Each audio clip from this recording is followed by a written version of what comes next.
Hello, White Sox fans, and welcome to another edition of the FutureSox podcast. We have been going through and doing an AL Central preview for all the teams in the AL Central, and we have reached the last one here, and we have brought Jared Perkins to help us talk through the Kansas City Royals system and expectations for 2025. We go ahead and bring him in.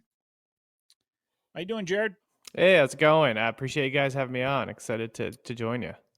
Thanks for coming on. So, how did you feel about the Royals offseason here? Did you think that they did enough? Yeah, I had talked about this with someone else the other day, and I gave it about a B. I think they did kind of what you wanted them to do in some sense this offseason. They brought back Michael Waka, brought back Michael Lorenz, and kind of solidified the rotation and the depth that they had there. They went out and got Carlos Estevez, which was like the kind of the big key free agent signing for them, which really gives them really nice back into the bullpen with Estevez, Urseg, and Hunter Harvey. Now that Harvey's looked healthy this spring and hopefully won't have the same results that he did at the end of last year.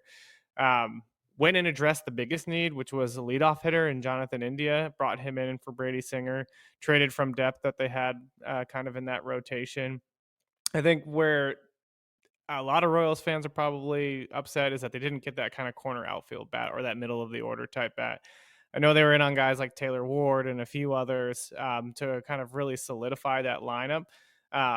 But I think that would be the one thing that would have pushed them over to an A is really going out and getting that bat. Like they went and got Mark Canha right at the last minute here.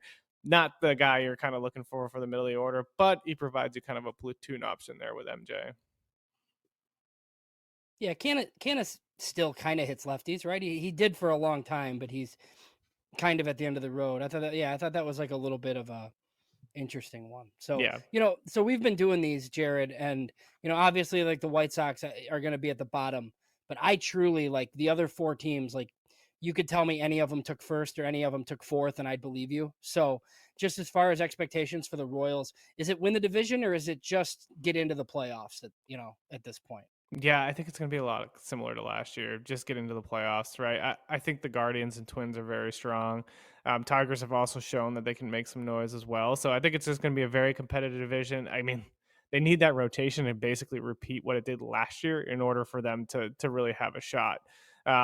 Like again, they got India, they got Canada, they got some pieces here and there that kind of round out the lineup. But we saw it last year when Vinny Pasquantino went down. Like that, the team doesn't have the depth really to kind of overcome big injuries, and so they're going to have to stay completely healthy all year long and really have that rotation rolling like it did last year. Is Pasquantino? He just went out with a hamstring, Yeah, didn't he? Is it yeah. serious? Did you hear anything on that? They haven't said anything. No reports have come out. I mean, they did waive Nick Prado, so that kind of gives you some confidence that maybe he's going to be fine. Maybe it's just a little tweak. But also Canna can play first base, so who knows? It could be nothing that Prado got waived. But yeah, definitely concerning. Like he's a guy that you want healthy all year long, and hopefully he'll be back on the field. Yeah, I haven't paid a ton of attention, but were you guys surprised that Prado just like cleared and went to AAA? I don't know. I mean, he was a prospect that struggled, obviously, but I didn't. Nobody else picked him up. Yeah, I'm not too surprised. I think they've been trying to trade him for a while, and they just haven't had a taker. He's a first base only profile. They've tried him in the outfield, didn't really work, and he strikes out like 35% of the time. So big power, but like the strikeout issues haven't changed. They've just kind of gotten worse, and there's really nowhere to play him but first base. And so I think teams like they probably could have sold him high when he was like a top 100 prospect, but the bottoms kind of fell out on that one, unfortunately. And not too surprised he cleared waivers. So I'm going to kind of go off script here in our line of questioning here because it makes sense and it's kind of like a pseudo similar profile, at least in James and I's eye. Because when we talked about the draft last year, one of the guys that was kind of projected to go to the White Sox possibly was Jac Caglianone, Mm-hmm. and you've got that huge upside of power, first base profile, more than likely. We've heard about him possibly being like a left field option maybe, and we've heard that maybe he's thrown like a couple of bullpens possibly, but like the pitching thing's probably not on the horizon either. Yeah. How soon do you think that you could see Jac Caglianone with the Royals, and obviously people are chomping at the bit to see this guy just hitting nukes all over the place. But your thoughts on that? Yeah, I mean, I said it a kind of undrafted that I thought he could make a Wyatt Langford type of send to the big leagues. I think the hit tool doesn't give enough credit. Like he has some of the best plate coverage I've ever seen out of a baseball player in a very long time. Like the strikeout rate, he was able to cut down. Like yeah, there's some chase there, but for me, it's like he chases and makes contact. So he's not chasing and swinging and missing. And I think that's kind of the big thing for his profile is that you got a guy who's got 121.7 max EV in college baseball. He averaged 111.7. Like the power and the ability to just kind of have a feel for the strike zone are just incredible. And I think he could easily push past AA and AAA and be in the big leagues by May, June sometime. Especially like we kind of touched on, like this team doesn't have depth and they need that middle of the order bat. Like he could come up and just all of a sudden be that middle of the order bat. Again, I worry about the chase rate still, just because as you start facing better pitching, like you're probably going to have more swing and miss there. But I still think he's just kind of shown that he can make it to the big leagues and kind of have an impact immediately. Yes, you obviously you talk Royals, but you host a draft show too, right? Yeah. So, and we do a ton of draft. We were really surprised when the White Sox took Hagen Smith. Just and like I think me and Ian were very fine with it, but it was just like kind of shocking just because we thought the White Sox were definitely going to take a bat. What did you think like in the lead up for Royals? Where like did you want Cags? Did you think it was coming? Was it kind of a surprise? Like how was that whole thing? I was definitely surprised. I thought they were going to go some kind of prep. I thought it was going to be like Connor Griffin or Bryce Rayner. That was kind of what was getting thrown around. And I don't know if they were just using that to just kind of keep people off the trail there. But to me, like Cags was like the best bat overall. I mean, you had Bazana and Condon, but I think just overall tools and upside, like Jac Cags just to me came out as the top. I didn't think they were going to go arm, so I didn't think Burns or Hagen Smith were even like in the question. And I was just really, really surprised, but excited at the same time. I was a little bit like worried about the first base profile thing. If he can stick in the corner outfield and just be like just below average or just be able to, I mean, you have MJ Melendez and Hunter Renfroe out there right now, and it's not pretty. True. So it's just like, if he can just be any bit ounce better than that, like it's going to be awesome. Isn't that what they're doing? Isn't he playing right field? Yeah, I think so. In double? Yeah. He's going to double A? Yeah. Yeah, he's going to be playing outfield. Yeah. Yeah. So if he can play out there at all, it's really valuable because it's way better than sticking him at first base, obviously. So as exciting as Cags is, like, we hear some like, oh, more teams should do what the Royals did. Like you go out and spend money on free agents. But I mean, look, like you need a 10 WAR shortstop. That's helpful, right? How exciting is it to watch Bobby Witt Jr. every day? Man, like sometimes I don't think Royals like take for granted that like they get to watch this guy play, like one of the top 3 players in the league play every single day. And I think part of it's because he's just so humble. Like he's not a guy who's out there playing with like a ton of flair and like just going out and kind of trying to show everybody up. He just kind of goes out there, does his thing, and then kind of goes home at night. And you're just like, well, he just went like 4 for 4 with 2 bombs and stole 2 bases. It's just kind of insane to watch him on a day-to-day basis go about his job, just because he loves baseball. All he wants to do is play baseball, and he's so good at it. And it's just like every time he comes to the plate, something's going to happen. Like he's going to drive a run in, and just having him hitting in the tool hole. Now he's going to have a guy like Jonathan India in front of him who's always on base. Like you're going to see those RBI opportunities go up. It's just exciting, man. And it's like, the fact that they were able to sign him to that extension, that was probably like the happiest day as a Royals fan, just because like you knew he was going to get locked in. There's opt-outs after like 5 or 6 years or whatever, but the fact that he's going to be in a Royals uniform for like at least a long period of time is just awesome. And he wants to play in Kansas City, which is even better. Yeah, they ponied up that cash, like that was that had to have been a huge deal for you guys. Yeah, I didn't know if it was going to happen. Like there was concerns like you're going to see Bobby here, arbitration's going to be done, and then he's going to be out the window. But the fact they bought out his RBers, locked him in, like, man, that's awesome. Yes, indeed. I saw he's got his own Victus crayon bat and Bobby Blue. It's pretty slick. It's pretty awesome. So going to overall expectations here, what needs to happen for the Royals to win the division? And what could derail the season on the flip side? Yeah, I think the biggest thing is that rotation needs to be as good as it was last year. Kind of talked about that a little bit earlier, but Reagan's Waka, Lugo, um, and and like Chris Bubick really taking those next steps as a starter, like that rotation needs to be locked down. And because you knew every day you're getting about 6 innings from each guy, they're going to go out, they're going to take the ball, they're going to keep you in every single game, and that's why the Royals kind of won close games. And then I think the bullpen just needs to be more consistent. Because of those like close games, the bullpen was often kind of blowing it a here or two. They're still probably about league average, but I think if you have a healthy Harvey, you have Ursic now for a full season, you have Estevez, like you need that 7-8-9 to be locked down and win those closer games for you, because maybe they can eclipse into the 90 category of win totals. So I think those are the big things. And then lastly, I'd just say the lineup. The lineup has to stay healthy. Like you need Vinny and you need Bobby out there every single day. You need Salvi playing like 140 games plus a year. And Michael Massey, again, dealt with a back issue. Like you need a full season out of Michael Massey fully healthy as well. So I think that's going to be the big thing. They have some more pieces, like we said, kind of Canna and India now are in the mix. I think Kevin Biggio is going to end up making the roster because he's had such a good spring. So like they'll have some pieces that might be slightly better than like Adam Frazier and Garrett Hampson, who were on the bench last year and just kind of weren't reliable. So I think they're going to, if they just got to avoid injuries is going to be the big thing. And they have to probably go find a depth piece lineup wise at the deadline if they're really going to want to make a push for this thing. I have a quick question here, James, Yeah. before you hop in here.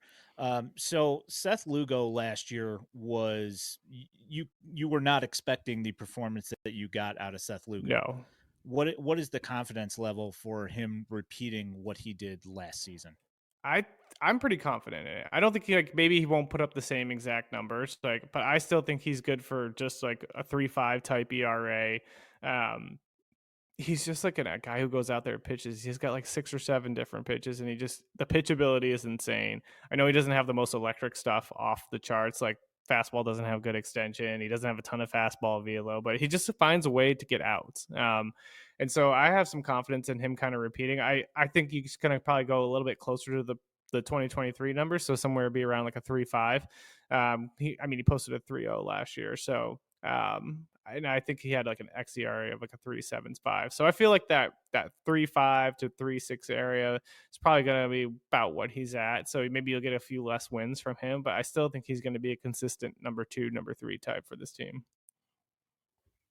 So I think like over the past couple of years, they've done a pretty decent job like making deals. I know it's not a super great farm system, right? But like what could they feasibly go get if they need to, just as far as like ownership spending and then using pieces from the system to go get something?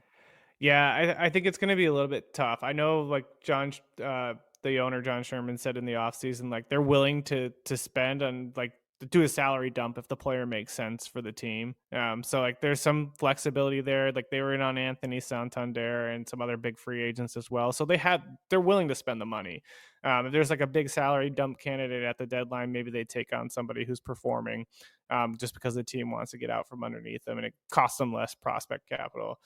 Again, like you said, the farm system's not great. You kind of have the top 3 in Cags, Mitchell, Jensen. Like Cags isn't going anywhere. It doesn't seem like they're too adamant on parting with Blake Mitchell either. So like Carter Jensen's probably your best trade piece.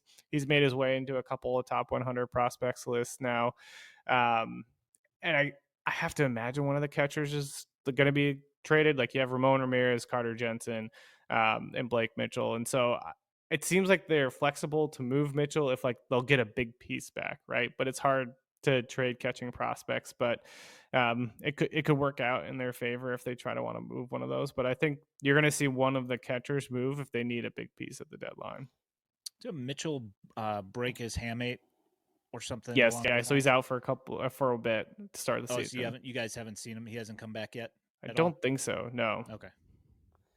So just your thoughts on the organization, like in general. I know so similar to kind of what we're dealing with Chris Getz in Chicago, right? Like we weren't huge fans of them going internal and not interviewing anybody else. But Getz has really acted like an outside hire where he's just brought a bunch of dudes in from good organizations. JJ seems like did the same thing in Kansas City. Just your thoughts with all of the moves, Bridges, and everybody else that they brought in. Yeah, I mean, I wrote an article about this kind of last year about how like JJ Piccolo was charting his own course, right? I think forever, as soon as he was hired, everybody was like, "Oh, he's just going to be Dayton Moore 2.0." He was brought up through the system with Dayton Moore, like he's going to be Dayton Moore, and I think he showcased that he isn't. I think one, like you watch him in interviews, he's transparent in every interview that he does. Like last off season, he's like, we want 2 starting pitchers, we want a corner bat, and we want like a utility type player.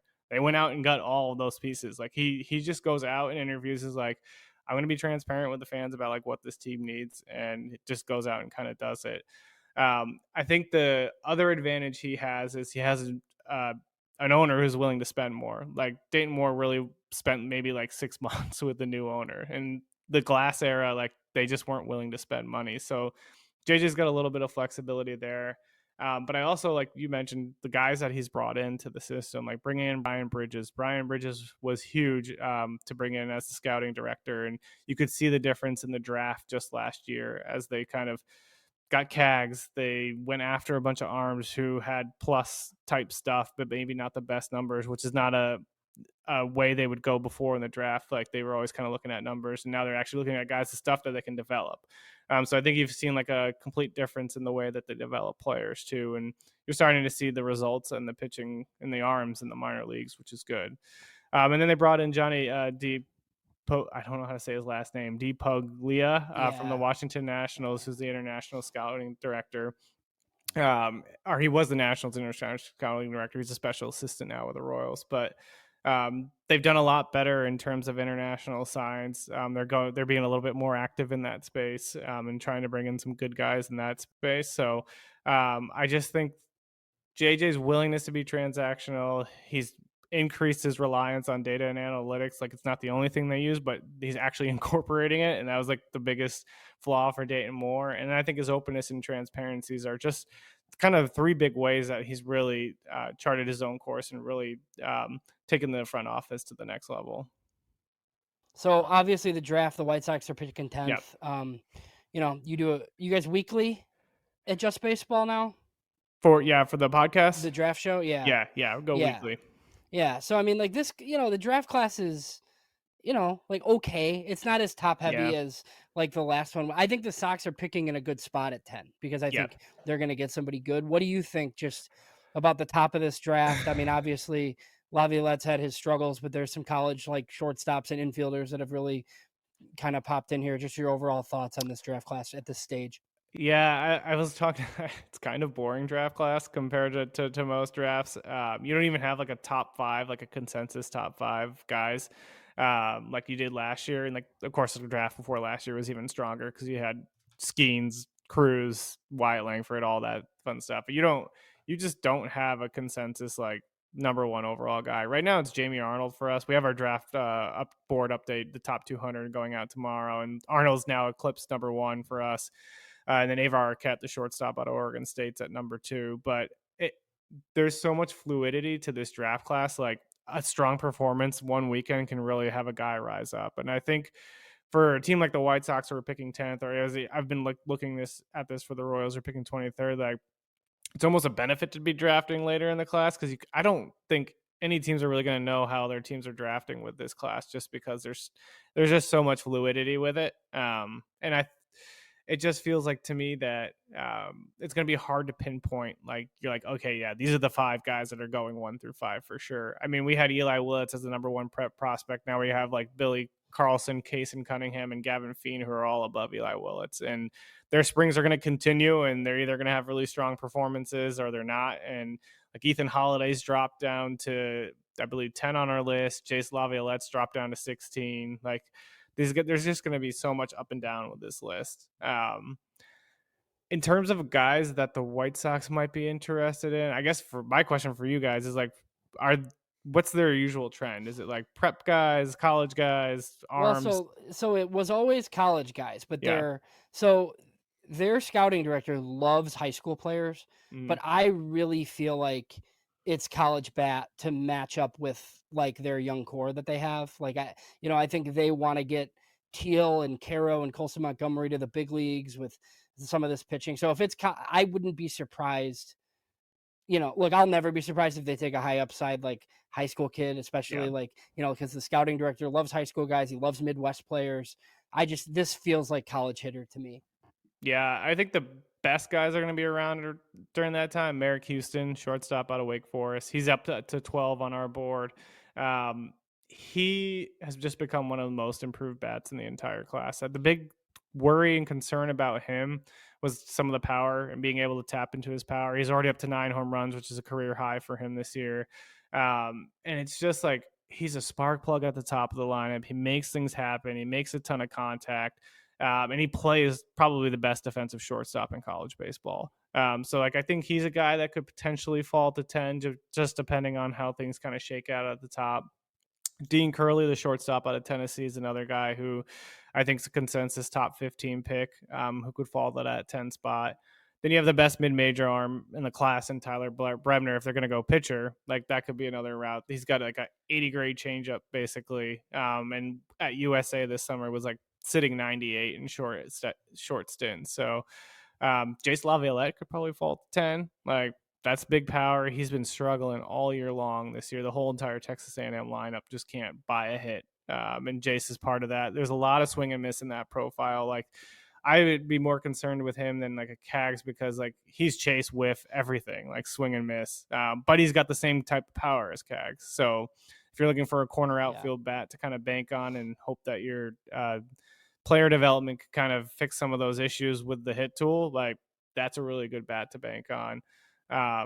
Yeah, those are probably like Ike Irish. So if you're gonna go catcher, like Ike Irish, Luke Stevenson, but you probably aren't doing that with Kyle Teal and Edgar Caro there. So you're probably gonna just wipe those guys off the board. You think Houston's the only one of the college guys that's definitely a shortstop of those like 3 or 4? Yeah, I mean, I think Curly has a chance to stick up there. He's got really soft hands. He's very mobile. He's got really good instincts for the position. He's got the arm strength really to kind of settle in there as well. Has some accuracy issues, but he's got the tools to handle shortstop long term. And I think Dean Curley is a guy that could really stick there at that position. Any college ones, Ian? Any draft stuff yet? Nah, I mean, not really. We're not totally dug in. Yeah. Jared, where do you guys have Liam Doyle? Liam Doyle is at 24. Okay. So a lot of it's just because like there's some concerns with some of the fastball. Like the fastball metrics are great, but just the velocity and those kind of things. I think the secondaries. There's some concerns with the secondaries on him. Yeah, he looks very like relievery, but yeah, Keith Law has him number 1 on his board. I think that's way too high. It's crazy. Yeah, I mean Tyler's got concerns about him as a reliever too. Yeah, I mean I could see it like somebody popping him because college starters just go up there, but yeah, that seems a little. And the White Sox are notorious for, funky, high impact lefties. I think it's, I think it's a hitter this time, and then I'll be shocked on draft night when they take another pitcher. So yeah, I mean that's how I was with Cags. I was like, oh, it's for sure an outfield bat, like college polished outfield bat, and they're like, hey, let's take the first baseman. Do you think it would have been Braden Montgomery if he didn't get hurt, or was it? That's who I was thinking. Yeah. That seemed like the perfect fit for the Royals, like the team that needs a corner outfield bat who could be a quick riser through the minors. Like I thought Braden for sure was going to be a guy on their list. Yeah, we heard a ton of Braden Montgomery. We heard Cags. We know the scouting director really liked Connor Griffin. And then we had kind of got word like before the draft, like, hey, we heard they're like taking Hagen, and we had a live show, and I didn't believe it.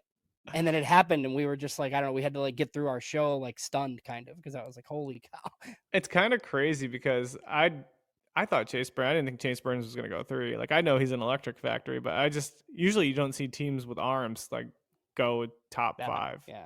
But yeah, the college bats always rise, man. Yeah. As we're seeing this year. Yep. Yeah. As far as the draft goes, I don't know what to believe yet, I guess is where I'm at. I don't have. I mean, like you said, there's no consensus group of guys up at the top, and it's as far as the White Sox go, I would love to see them take like the one of the top electric prep bats, but it's so hard, to make a decision on which one of the ones is the guy that you want. I mean, I've said, since the beginning of this season, I was like, well, if Ethan Holiday's just sitting there, I would love to grab him, but then you see other guys are having better performances. I don't know. It's just this one's a tough one. Ethan Holiday is a weird one too. It's like he gets a lot of the hype, I think, because of his brother and Jackson. Like he was like everybody's consensus number one prep guy. I mean, the power's there, man. Like the exit velos are insane for a kid his age, but Yeah. the hit tool concerns, like the things he was showing in Team USA this summer, like there were some serious swing and miss issues. Really, really like patient, not in a good way at the plate, like just doesn't make good. That's the same thing Xavier Nyans went through. Is like both were just like very patient and not aggressive enough at the plate. Like, yeah, you're working the walks, but like they were missing their pitches that they could just hit and drive. And so you kind of want them to get a little bit more aggressive. And maybe that comes with like experience, right? As they're just high school kids. So, but yeah, I think those two guys, like Nyans and Holiday, were like potential consensus, like 1-1 type guys. And then the summers weren't great for them. And so they're trying to make some refinements to their approach and have a strong spring to kind of to bolster their draft stock again. Yeah, it seems I like think Billy Carlson's the best prep guy in the class. I mean, Yeah, we got him at 3. Yeah, like I get that. And then the other storyline with that, Ian, is like Seth Hernandez, like is awesome, but he's a prep righty. So, but I think in this class, like you just got to do it. Like it's he's gonna I don't think he'll be there for the Sox. I think he's gone, but I don't really buy the prep righty falls down the board thing this year because he's so good. Yeah, Seth Hernandez was like bumping 100s in this summer. So, well, I mean, it's like you look at Sloan's doing pretty well as well in training. So I mean, it's like at this point, prep arms are way more developed than they were at one point. So I mean, with the advancement in TrackMan and all that kind of data at all these places, I mean, it makes sense. One thing I have heard though from a couple of coaches is that a bunch of them feel like these kids are getting kind of programmed to have a perfect swing, and they're really working on getting these guys' swings to be great, but they're not actually teaching them how to hit, and that's probably why it's taking an extra bit of time for some of these kids to develop on the hit tool. So yeah, I could definitely see that. all right, Jared. On the way out here, is there anything that you would like to promo here? Yeah, I mean, we'll have like we mentioned, the top 200 board coming out. I don't know what day this podcast drops, but it'll be coming out tomorrow, Monday morning on March 24th. So if you're listening to this after that, the top 200 board is on the Just Baseball website. We're going to have draft stock risers, fallers going out weekly from JD Cameron on our team, just so everybody can kind of stay on top of like who the top performers are and those kind of things. And yeah, we have draft interviews with a ton of draft prospects going out. Corbin Dickerson was on the show last week from Indiana. We got ones with Cam Canarella and a bunch of other guys. So go to the On the Clock YouTube. You can catch those interviews there as well. All right. Awesome. All right. Well, Jared, we appreciate you coming on. Thanks for giving us your knowledge on the Royals and on the college drafts and prep draft stuff as well. Awesome information. And hope to catch up with you soon. Yeah, thank you for having me. All right, thanks.